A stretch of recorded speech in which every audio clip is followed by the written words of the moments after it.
Paul followed the plan from James and the elders. He took them in and was purified with them. They then entered the temple. Jews from Asia saw Paul in the temple. They stirred up the crowd and seized Paul. They cried out charges, as James and the elders had expected. Additionally, they charged that Paul had brought Greeks into the temple and had defiled the place. They had seen Trophimus, the Ephesian, with Paul in the city, and supposed that he had brought him into the temple. Acts 21:26-29.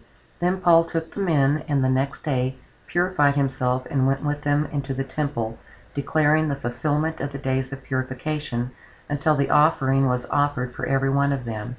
When the 7 days was almost completed, the Jews from Asia, when they saw him in the temple, stirred up all the multitude and laid hands on him, crying out, "Men of Israel, help! This is the man who teaches all men everywhere against the people and the law in this place. Moreover, he has also brought Greeks into the temple and has defiled this holy place." For they had seen Trophimus the Ephesian with him in the city, and they supposed that Paul had brought him into the temple. The Jews seized Paul and dragged him out of the temple. As they sought to kill him, word came to the Roman commander about the uproar. When the Jews saw the commander and the soldiers, they stopped beating Paul. The commander took Paul and bound him with chains. Acts 21:30-32.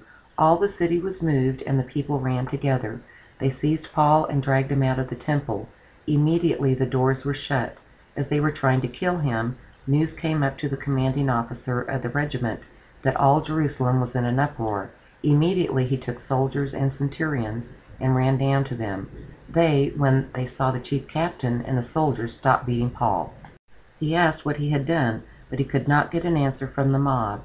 He then took him to the barracks. When they reached the stairs of the barracks, Paul had to be carried due to the violence of the mob. Acts 21:33-35.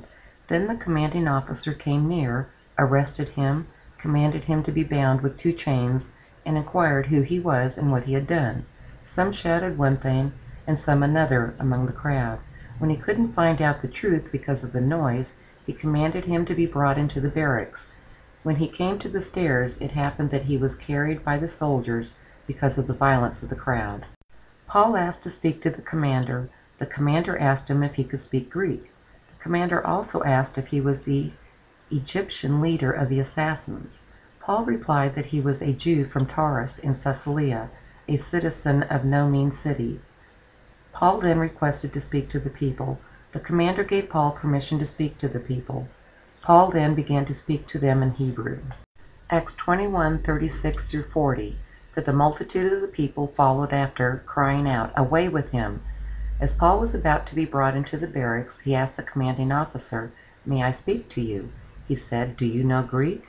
Aren't you then the Egyptian who before these days stirred up to sedition and led out into the wilderness the 4,000 men of the assassins?"